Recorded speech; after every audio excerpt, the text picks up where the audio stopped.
Hey everyone, Crisis here. After addressing a few of the more contentious and infamous DC versus battles, today we have one of the most talked about and debated matchups in comic book history.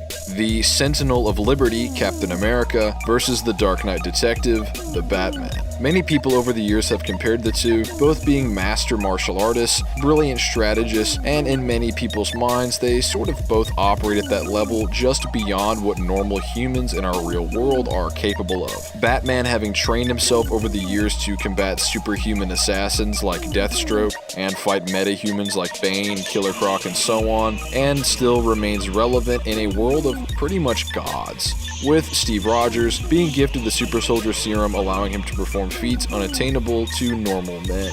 When asking the question though, who would win, many fans point toward the official Marvel and DC crossovers that have taken place over the years. Premier among them being Kurt Busiek and George Perez's Justice League/Avengers, or JLA Avengers, spanning from 2003 to 2004. It's honestly understandable to see why. The events of said crossover were canonized by the distinguished competition in the following issues of the main JLA book, with its story arc being facilitated by the events of said crossover. Trinity number 7 from 2008, as well acknowledged JLA Avengers, referring to the Marvel heroes as the Others. The current state of DC's continuity dictates that the events and memories therein from the Golden Age, Silver Age, Post-Crisis, New 52, and onwards were experienced by and are accessible to the characters as they are now. So if Firestorm, as depicted here, remembers these events in the post-crisis era, the same could surely be said of the other heroes who fought beside him in JLA Avengers.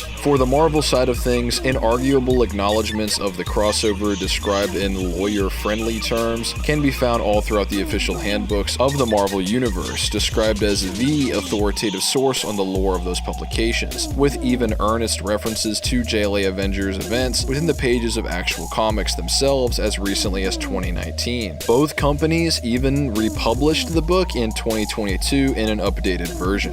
While there were official crossovers before JLA Avengers, none of them boast the same level of validity as just detailed, with that event pretty much asserting itself as the first time these characters had crossed paths, with other functions of their multiverses contradicting what was shown in Marvel vs. DC, for instance. So while the events of that and the other crossovers may be valid to a version of the Marvel Universe and a version of the DC Universe, JLA Avengers is the single one with the most supporting evidence insofar as being part of the main timelines for their respective series, with the said event acting as if no other one like it could have happened or did happen prior, at least to the primary iterations of the heroes that everyone cares about. Wherein JLA Avengers, we see Batman and Captain America square off, and after sizing up the other, Batman admits that Captain America could beat him, but it would take him a very long time. What this grants us, even at the surface level, is that Batman is, at this time, at the very least nearly equal to Cap as he was then. So, in order to fully compare the two as they currently stand, it wouldn't be too great a use of time to look at stories published from prior decades in relation to 2003's JLA Avengers. Generally,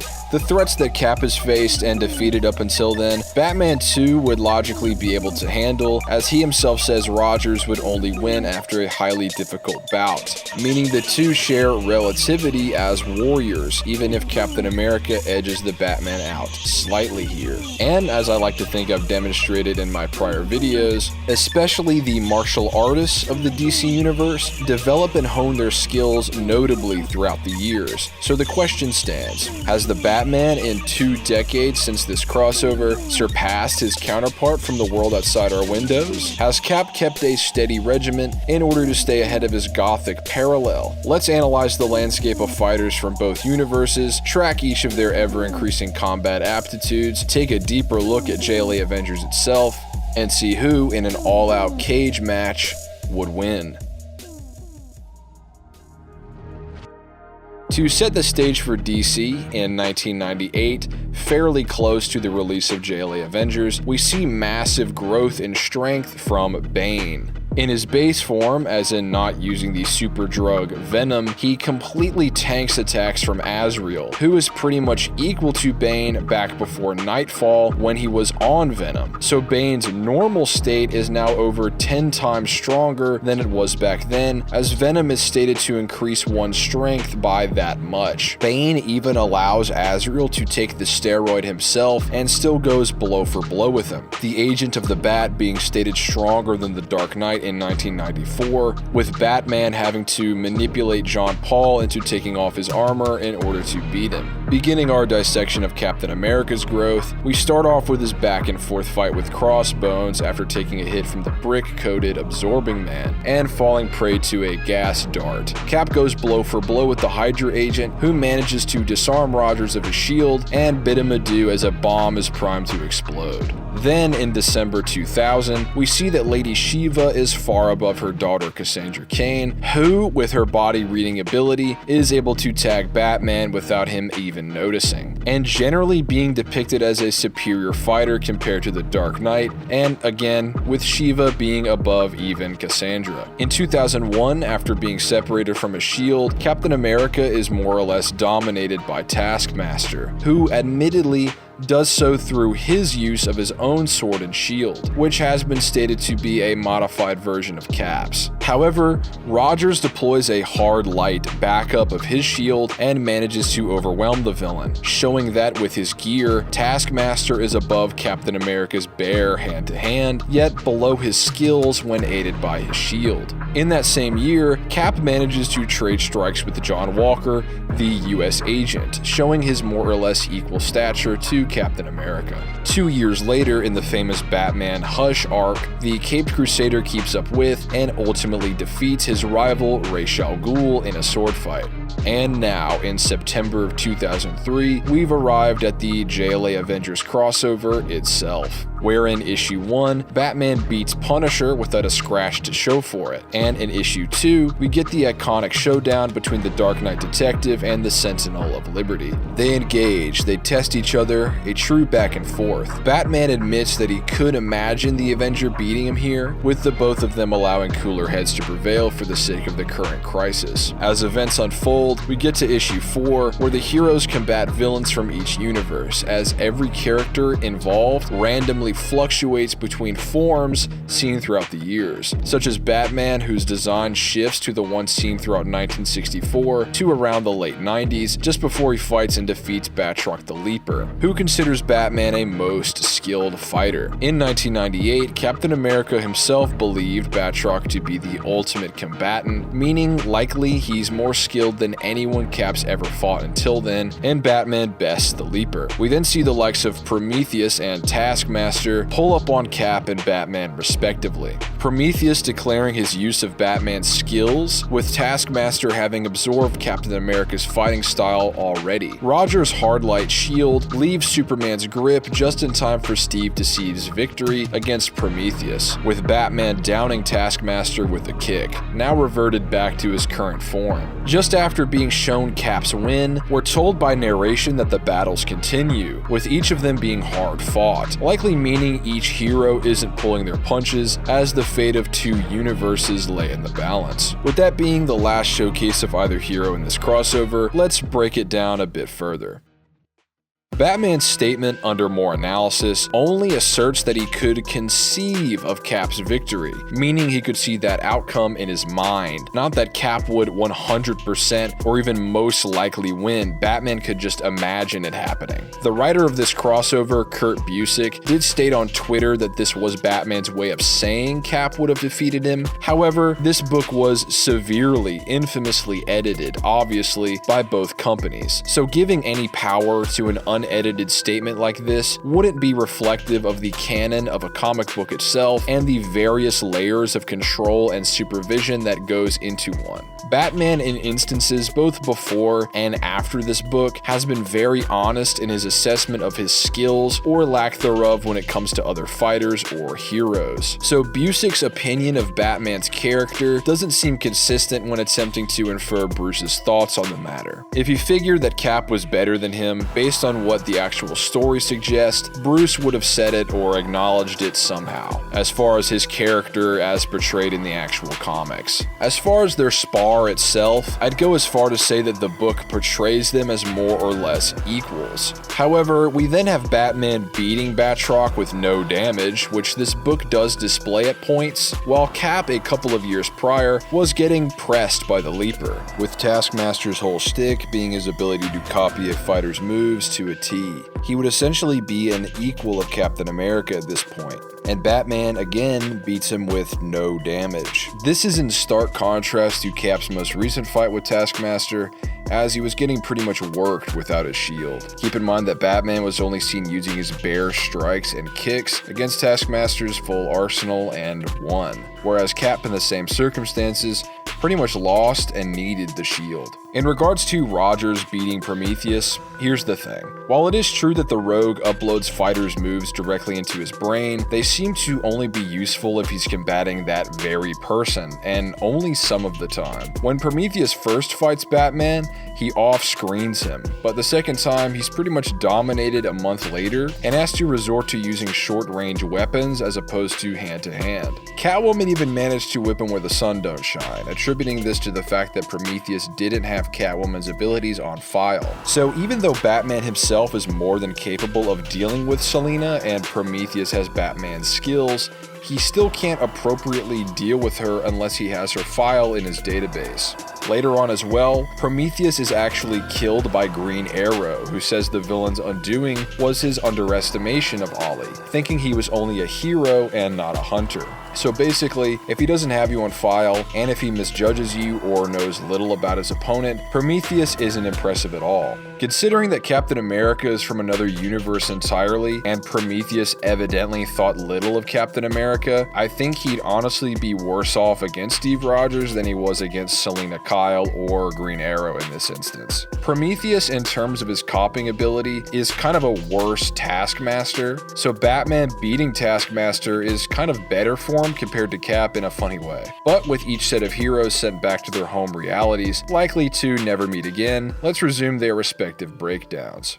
In 2004, Canary is objectively stated to be capable of matching Lady Shiva in combat, someone shown to be better than Batman at this time. The DC official website summarizing events published in 2004 notes that Cassandra Cain would kill Batman if she desired to do so. Keep in mind Lady Shiva is above Cassandra Cain at this time. Again in 2004 in Avengers 499, Cap pretty much bullied the US agent, showing how far he's come since 2001. In 2005, Bruce Wayne would train with Richard Dragon, one of the best fighters in the DC universe, alongside the likes of Nightwing and Catwoman, surely bolstering all of their combat skills. As a part of the 1 year later initiative at DC, in 2006, Batman retraces his steps and undergoes his initial country-spanning training alongside both of his proteges, with Harvey Dent, someone Batman recently trained himself, noting Batman's own increased skills alongside Tim Drake's Robin. Around that time, Shiva states that each year she trains to the point that her old self becomes obsolete. This arguably applies to Batman as well, as he's been noted as having superhuman willpower and dedication on top of his constant training, which I'll showcase later on. Just know that this may be true for the Dark Knight too.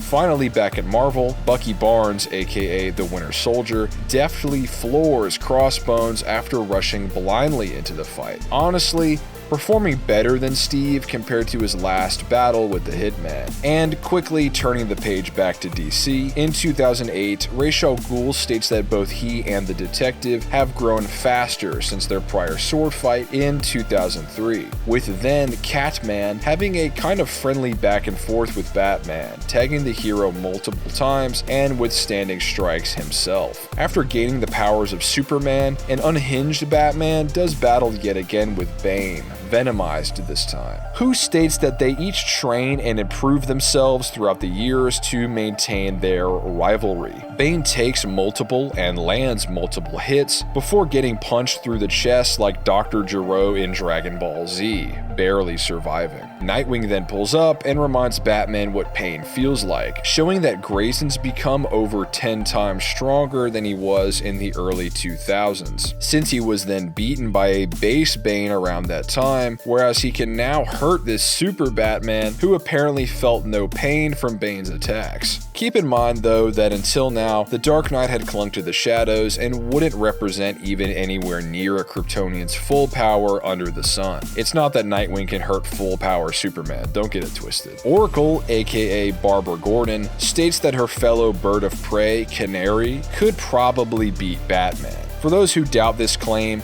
the former Batgirl is one of the smartest people on the planet and is the designated information handler and analyst for pretty much every superhero team at the time. She also has a perfect memory and total recall, and has seen Batman fight many times, either on camera or in person. Bucky Barnes in 2009 states that Steve Rogers is simply in another league above himself as a fighter, placing him further above Crossbones, as Bucky defeated him recently. In guidebooks referring to events from 2010, it stated that Taskmaster's skills are always improving, which makes sense as various other heroes train, with Taskmaster adding their improved skills to his own via his martial arts copying abilities. Funnily enough, this might include Batman himself, depending on if he got a good look at the Dark Knight in the crossover. It's debatable, as this statement might imply each fight was seen as highly difficult. However, it can be interpreted, like I said, to mean no one's pulling their punches. All we see after all this is Batman kicking Taskmaster in the face and seemingly knocking him out. Wayne isn't even damaged after fighting him at all, so... In that same year, Deadpool and Captain America do battle. Cap is fed up with Wade's recklessness, and Deadpool's lost respect for Rogers. Deadpool seems to do more damage at first, with Steve then returning the favor. The fight ends with Deadpool's hands around Steve's throat before being broken up by Moon Knight. Maybe one could argue that Deadpool has the advantage insofar as his superior healing factor, allowing him greater longevity in a fight like this. Worth noting regardless. In 2010's Thunderbolts number 150, Captain America fights and defeats an empowered Crossbones, now with the ability to shoot energy beams from his eyes. The assassin notes that Cap's stealth skills have increased before beating down the Star-Spangled Man with a plan. Bruised and battered, Rogers manages to outmaneuver Crossbones and shoves his fiery head into nearby water, incapacitating him. While this was a hard win for Rogers, it definitely backs up what Bucky said. The fact that Cap can somehow find a way to defeat an amped Crossbones definitely means he'd scale above the villain's base form. In Secret 6 from 2011, base Bane is pretty much unfazed by Catman's assault, launched to motivate the otherwise ambivalent supervillain, all before Bane casually catches a punch and crushes Catman's fist, showing that his base form as it is now is solidly above Batman's attacks, which is already crazy considering Nightwing was just shown to be far above a Venom-amped Bane, and unless you think Nightwing fodderizes Batman at this point, this would mean that the Batbreaker is stronger than his old Venom-amped self while just in his base form. In Battle Scars issues 1 through 3, we see Captain America's latest fight with Taskmaster, where they each keep up with the other. Cap blocks his sword swings, dodges his strikes, deflects his shurikens. Admittedly, we don't see how this fight would have concluded. In Superman and Lois issue number 5, while being published in 2016, depicts events relevant to around this time. Superman from the post-crisis universe states that the New 52 Batman has the same fighting style as the Dark Knight he knew, and may even be a little faster due to his being younger. Superman does have a good grasp on Batman's fighting abilities, obviously, as his superintelligence would grant him. He also catalogs the skill levels of martial artists himself, with the post-crisis iteration of Batman making and utilizing a fighting style combining everything he knew. The New 52 Batman should be just as skilled and likely faster than he was in post-crisis based on this alone. In the same era, the start of the New 52, Nightwing says his time as Batman made him better than ever. Better than he was when he performed greater than a Venom-empowered Bane against a Kryptonian Batman. In 2012, Deadpool receives training from Taskmaster, most likely meaning that he's even more skilled from this point on. Bane then reveals he's devised a superior strain of Venom, which makes him stronger and smarter, as he then proceeds proceeds to beat down on this just as skilled and probably faster than post-crisis Batman. He's about to toss a limp-bodied Dark Knight over a cliff, and it takes Flash saving Batman to turn the tide. Later that year, at the climax of the Court of Owls storyline, Batman is thoroughly dominated by Lincoln March, who's kind of the new 52 Owlman before the actual Owlman shows up in Forever Evil. We then see Bane tearing Talon warriors apart limb from limb. Other Talons like William Cobb were capable of matching Bruce Wayne and Dick Grayson very recently at the time. Similarly, Bane also stomped the hero known as Talon, even harder than who was known as the ultimate weapon of the Court of Owls, so he should be greater than Lincoln March. This guy was so deadly that the court was afraid of even sending him out into the field.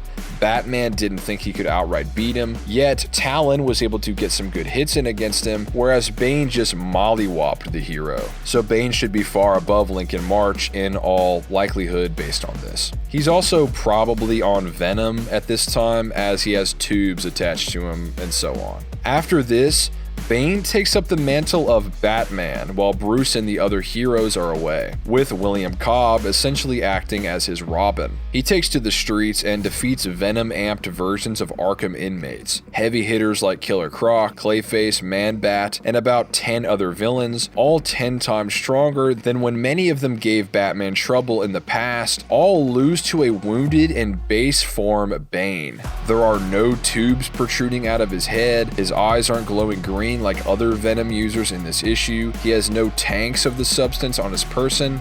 This is base Bane. After this though, Bane does hop himself up on giant tanks worth of the super drug, only to then be beaten down by the Caped Crusader. No tricks, he just overpowers this amped Bane in hand-to-hand. Disrespectfully too. Batman then goes back and forth in an all-out fight with Nightwing, going blow for blow until Grayson's victory, further backing up Batman's improvement beyond Bane as he was towards the end of Post-Crisis, as Nightwing scaled above him then, and Batman's now blatantly in his tier. It's then stated in Deathstroke 2014 number 5 that if Slade wasn't worse for wear after the events earlier in said run, he'd beat Batman in 3 hits. For what it's worth, the writer of this issue backs up this very sentiment on Twitter and even says that Deathstroke was only operating at 25% capacity when he pretty much went blow for blow with the Caped Crusader. Later, in an exhausted state, with even his Batsuit's protective armor barely present, Batman does far better against the same Lincoln March, who bullied a healthy and fully armed Bruce Wayne only 2 years before. He does lose, but again, he sports a little armor here and is barely hanging on even before the fight and still manages to severely damage March. In 2016, after losing and regaining his memories, the official DC Comics YouTube account states that Batman is now stronger than ever.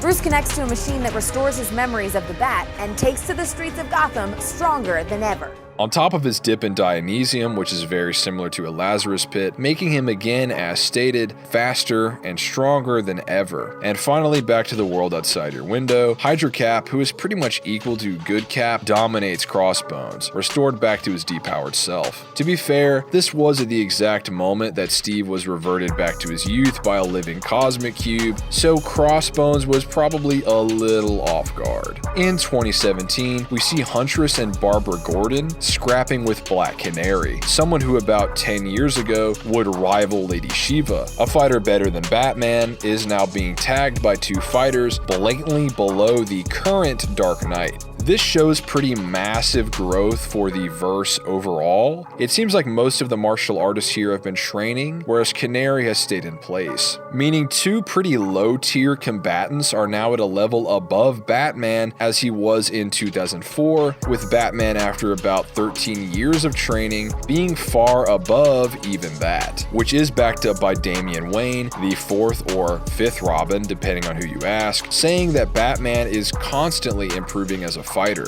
which explains pretty much the entire video up until now. After a pretty even battle, Cap slams Deadpool, ending the fight. He also states that he holds back on people every day, so he doesn't permanently harm someone, which is pretty standard superhero fare, before pinning Deadpool to the floor to prevent further strife. Cap says he let Deadpool have half of the hits he landed, while still getting tagged after, and Deadpool did say he could keep fighting if he weren't to be skewered into the sidewalk and immobilized. Cap still comes off as a lot stronger than he was when he last fought Deadpool though, and keep in mind, Deadpool's been training. Taskmaster in Deadpool vs. Punisher number 4 defeats the Merc with the Mouth via utilizing Punisher's moves, and then beats Frank Castle himself.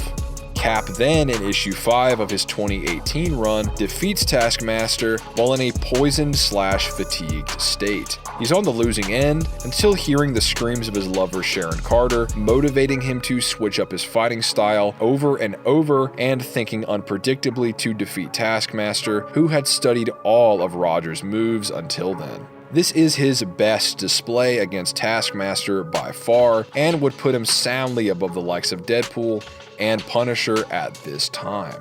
The Caped Crusader would combat the Batman Who Laughs, a deadlier and more unpredictable version of himself, boasting all of his own skills. Batman is understandably outmaneuvered before the Joker arrives and adds his own chaotic combat style to the mix. Batman then, alongside the entire DC universe, would have all of his memories of each of the main continuity timelines restored to his mind. From the Golden Age to Earth 1 to Post-Crisis, all added to the New 52 and Rebirth. Any experience or training exclusive to one of those versions of Batman would be accessible to the Dark Knight as he is now, essentially stacking multiple versions of himself onto his own skill set. He then fights Deathstroke again, someone who would have 3-shot him in the past, with Batman now able to rival the assassin, taking hits to the face and passing out at the same time as Slade, even going blow for blow as they both regain consciousness, showing that Batman in 2018 would be able to beat himself in less than 3 attacks from 2014. It's worth pointing out too that Deathstroke as well always improves, as he has kind of an adaptive healing factor wherein he gets stronger after taking damage. So Batman actually trades hands with a more powerful Slade than the one who would have 3-tapped him before. After getting sauced on by the Batman Who Laughs last time, Wayne trains and develops a new fighting style Alfred's dubbed Bam Pow. In 2020, Batman then loses to Ghostmaker, a new anti-hero who trained alongside Batman in their youths pretty badly and handedly. Deathstroke, prior to his training in preparation for the Dark Crisis, goes blow for blow with Black Canary. This is after Death Metal, so Dinah should certainly have her above 2004 Shiva level skills at this point, with Batman rivaling Slade in skill only a couple of years before. So again, if not earlier, now he's certainly at least equal to this past version of Shiva, someone Batman would be fodder to in 2004, as long as a literal gorilla isn't nerfing her abilities by influencing her mind. Cap then performs equally against Black Panther, with both fighters empowered by the Phoenix Force. Here, Panther compliments Steve's prowess, where he says he's been working on all of his skills. Finally, after suffering a definitive loss to Ghostmaker, Batman and his ally now have an off-screen battle, with neither fighter worse for wear after the events.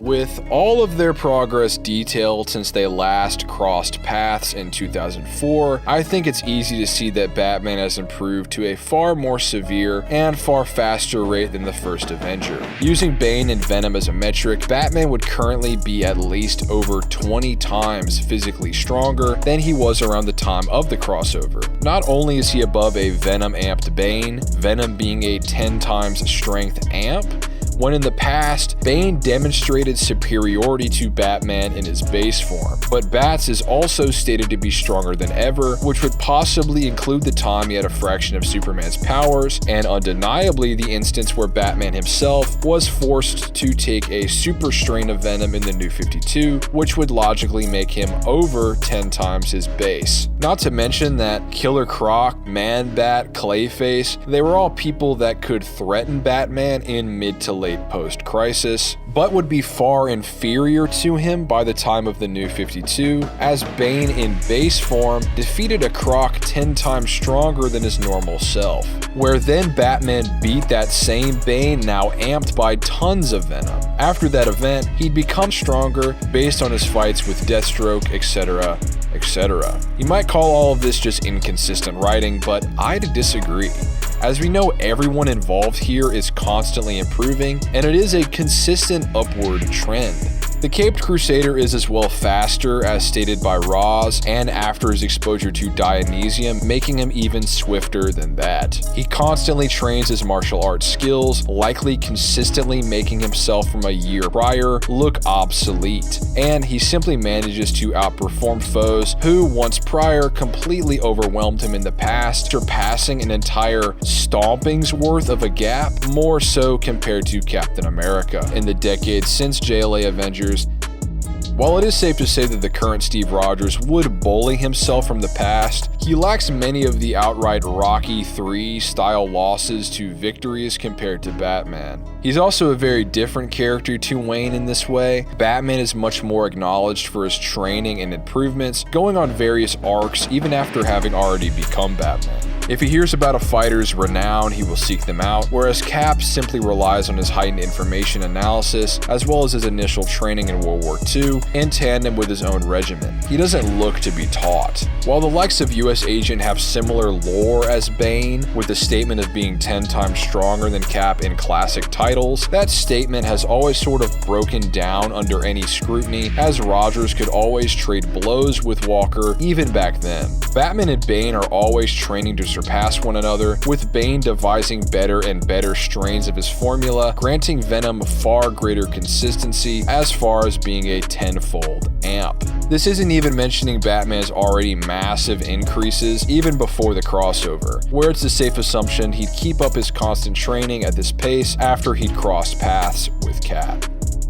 Based on all of this, I see a fight between the two as being admittedly one-sided. While Captain America fits the bill of a superhuman in his universe, Batman by scaling can combat and defeat metahumans far above Cap in terms of statistics. While the Avengers' shield is incredibly durable, Rogers himself lacks the actual raw power to make the most of it as an offensive weapon, as stated by versions of the Hulk. And as far as I see it, it's much harder to grant Captain America the outright victory because of this one weapon, as Batman possesses many weird and overpowered armaments as well. Memory erasing spray to make Cap forget what he's doing, gases and toxins that have been shown capable of affecting Cap in the past, explosives that manage to harm fairly high-tier heroes and villains, gauntlets that can absorb and dish out kinetic energy, and on and on and on. As much as I hate to say this too, it is also very likely that Batman himself has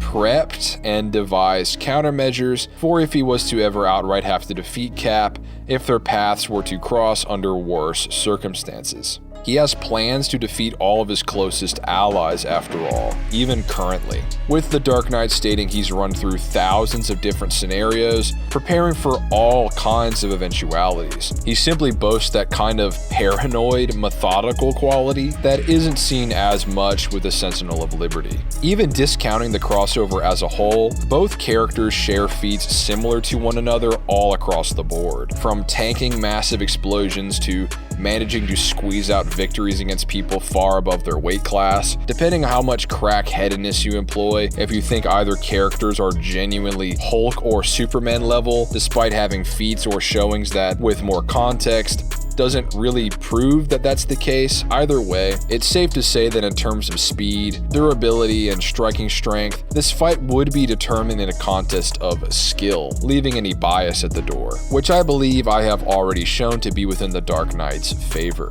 As I've written and edited on other channels, Batman has managed to many times keep up with, dodge, or land hits against Wonder Woman, a fighter who scales to the DC version of Ares, who has all knowledge of martial arts on the scale of a higher dimensional and transcendent realm known as the God Sphere, resting above all of time, even granting the Dark Knight even 1% the level of Wonder Woman's combat skills would still place him as Captain America's superior, not to mention his previously mentioned wealth of advantages over Cap in the form of his arsenal. He'd simply possess so many more ways to restrain or knock out Steve Rogers than Cap by comparison, and would have the greater skill to keep up with and more than likely successfully employ these tactics. The Caped Crusaders also managed to combat many other master marksmen with superhuman aim and ricochet skills, such as Captain Boomerang or Green Arrow, so the weird and reflective nature of Cap's shield would not be out of Batman's wheelhouse as far as his ability to deal with it.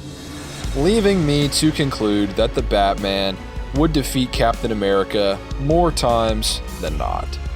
As a fun side note, the Marvel version of Batman, Nighthawk, fights Black Panther equally in the same comic, where Panther fares the same against Cap, and DC's version of Captain America died fighting a Dr. Doom ripoff, whereas Batman manages to outperform the American Crusader with his own shield. So DC probably thinks Batman is above Cap, while Marvel might think they are equals. With all that behind us, be sure to let me know your thoughts or suggestions for future matchups in the comments down below. Subscribe to my Patreon to join my Discord server and speak to me directly, and as always, thanks for watching, and I'll see you all next time.